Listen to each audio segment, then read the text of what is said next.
Hello, aujourd'hui je vous montre comment j'ai fait le motif de la ceinture de Nico Cutie Panthers. Enfin Nico, Ellie et Maki d'ailleurs, puisque le motif est le même sur les trois. Donc j'ai commencé par ouvrir Photoshop et ouvrir un plan de travail du coup comme vous voyez de 15 sur 15 cm en 300 dpi, en RVB et avec le profil couleur Adobe RGB. Très important de mettre un profil couleur si vous voulez être sûr du rendu de votre motif à la fin une fois imprimé. J'ai trouvé une image de référence de Nico tout simplement, enfin de Cutie Panthers, euh, pour la prendre et la mettre sur mon plan de travail, pour moi ça sert de référence comme je vous disais. Ensuite je suis allée dans le petit rond en bas là, couleur unie, et j'ai mis du coup sur tout le fond la couleur rose, donc que j'ai color pick tout simplement sur la ceinture. Pour choisir la couleur, tout simplement vous cliquez sur le petit carré de couleur qui est sur votre calque couleur unie et ça va vous mettre la pipette directement et donc vous aurez plus qu'à choisir la couleur. Donc voilà, je l'ai mis sur le fond, j'ai remis mon image de référence par-dessus. Et ensuite, du coup, là, je redécide de la couleur parce que je l'ai trouvé un peu trop flashy. Je pense que j'ai piqué le pixel un peu trop clair. Donc voilà, je reprends une couleur un peu plus foncée que je trouve plus jolie et plus proche de la référence. Ensuite, je suis venue remettre ma barre des tâches, ma barre d'outils, pardon, parce qu'elle avait disparu. Et donc ensuite, je prends mon pinceau sur noir, évidemment, puisque je vais commencer à dessiner mes petites taches de léopard. Et donc ensuite, j'ai pris ma tablette graphique. Le pinceau, j'ai choisi le rond pression. La pression est très importante, surtout quand vous utilisez une tablette graphique. Et ensuite, je me suis mis en mode aperçu du motif, ce qui est le plus important en fait là dans l'histoire, puisque c'est ça qui va permettre de rendre votre motif répétable.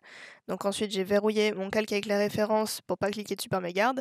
J'ai créé un nouveau calque pour mettre mes taches noires dessus. Très important de bosser avec des calques, sinon vous allez vous embêter si vous faites la moindre erreur pour effacer par la suite. Donc bien créer un nouveau calque. Et je commence du coup à dessiner toutes mes tâches. Et donc là, vous voyez, en mode aperçu du motif, quand vous dessinez à cheval sur le bord de votre cadre, donc sur le bord du plan de travail, ça le répète en dessous directement. Donc vous n'avez pas besoin de vous embêter après à faire des manipes pour le rendre répétable, ça se fait tout seul automatiquement. Donc là voilà, je dessine des petites tâches à main levée, donc il n'y a vraiment pas besoin que ce soit très précis, hein, c'est du léopard, donc c'est quelque chose de naturel à la base, donc c'est pas parfait du tout. Il y a pas besoin que ce soit parfait, c'est vraiment des tâches un peu random comme ça, pas très nettes, et cetera. Donc voilà, là j'en fais une un peu en forme de cœur. Bon, si vous faites des formes de cœur, essayez de les faire organiques et de pas les faire vraiment un cœur parfait, parce que sinon il va se voir cache. Là, le principe, c'est vraiment, on fait pas attention qu'il y a un cœur, on voit que c'est du léopard, et si on regarde de près, on voit que voilà, il y a un cœur.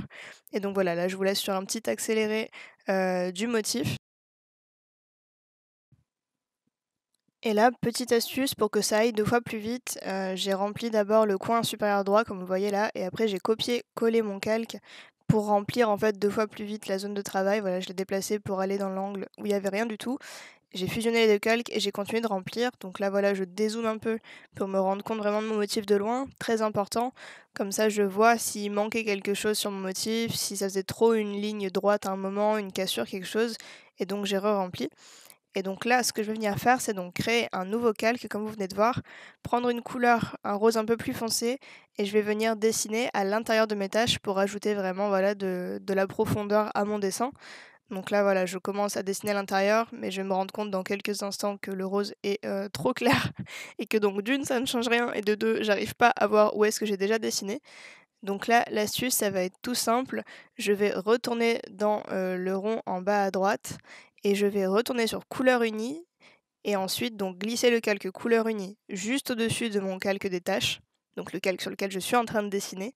Et ensuite, en restant appuyé sur Alt sur le clavier, je vais venir cliquer entre mon calque couleur et mon calque des tâches. Et vous allez voir qu'en fait, ça va faire en sorte que le calque couleur s'intègre uniquement aux tâches que j'ai dessinées. Et donc une fois que ça c'est fait, je reclique sur mon calque sur lequel j'étais en train de dessiner mes tâches et je continue de remplir mes tâches. Alors là, peu importe la couleur du pinceau, du coup, peu importe la couleur que j'utilise, elles ressortiront toujours ce genre de rose foncé violine là, parce qu'il y a le calque couleur unie qui est intégré à ce calque-là. Donc tout ce que je dessine sur ce calque ressortira de la même couleur, cette couleur-là. Maintenant, par la suite, je pourrais changer cette couleur en recliquant du coup sur le carré de ma couleur unie qui est appliquée à ce calque-là et en choisissant du coup une nouvelle couleur dans ce calque. D'ailleurs, c'est ce que je vais faire juste après quand j'aurai terminé de remplir toutes mes tâches, puisque j'aime pas trop cette couleur, c'était juste vraiment pour la voir mieux pendant que je dessine, pour être sûre de pas en rater une seule. Mais donc une fois que c'est fait, je vais venir revenir dessus et choisir une autre couleur, un autre rose. Je vous laisse encore une fois avec un accéléré du coup, des petites taches.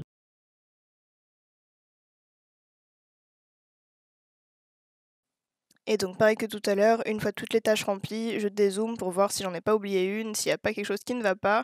Je remets ma référence par-dessus pour regarder que tout, maille correctement.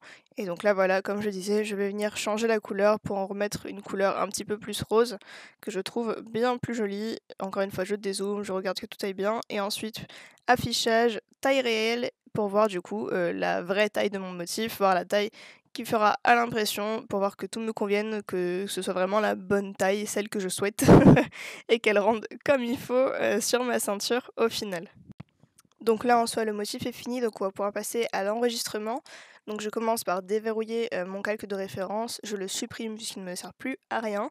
Et donc fichier, enregistrer sous, donc je vais dans le bon dossier, moi j'ai un dossier par personnage, donc je reprends mon dossier perso Nico Cutie Panthers, mais vous faites ce que vous voulez. Je l'appelle motif léopard, mais encore une fois, vous l'appelez comme vous voulez. Et je vais l'enregistrer pardon, une première fois en PDF, donc là je vais galérer à trouver le PDF pendant un moment, je suis désolée, mais il est là en plein milieu, hein, juste je suis aveugle. Je vais le trouver, je vous jure, je suis désolée. Voilà, pas mal. Donc je clique PDF, voilà, enregistrer, ça va m'ouvrir une fenêtre pop-up. Et donc cliquer sur enregistrer le fichier PDF, donc ça c'est bon, ça s'enregistre. Et une fois enregistré, je vais l'enregistrer une deuxième fois en format TIFF, puisque c'est le format que me demande l'entreprise où je vais imprimer. Donc voilà, j'aplatis d'abord mon image en faisant un clic droit sur un décalque, aplatir l'image, et ensuite de la même manière, enregistrer sous. Cette fois, je le mets en TIFF. Et ensuite, voilà, les paramètres, compression LZW, ordre des pixels entrelacés, on est bon, IBM, voilà, et donc enregistrer en TIFF. Et là, on est bon. Et donc là, pour vérifier mon fichier une deuxième fois, être bien sûr avant d'envoyer à l'impression, je vais fermer mon fichier actuel, le rouvrir, je rouvre le TIFF puisque c'est celui que je vais envoyer à l'impression. Je le rouvre dans Photoshop, ça va me l'ouvrir sans l'aperçu du motif, donc voilà, c'est ce que vous voyez ici. Donc là, vous voyez bien le profil incorporé Adobe RGB, on est bon, c'est celui que je veux. Et donc je vais revenir dans Affichage, Aperçu du motif, tout simplement en fait pour m'assurer qu'il n'y a pas un morceau du motif qui s'est mal répercuté sur l'aperçu, machin, qu'il y a bien tout qui se continue, qu'il n'y a rien qui est coupé, que tout est bien répétable et répété. Donc là, vous voyez qu'on est bon.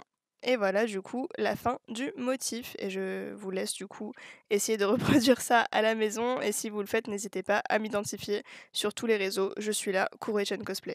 Des bisous!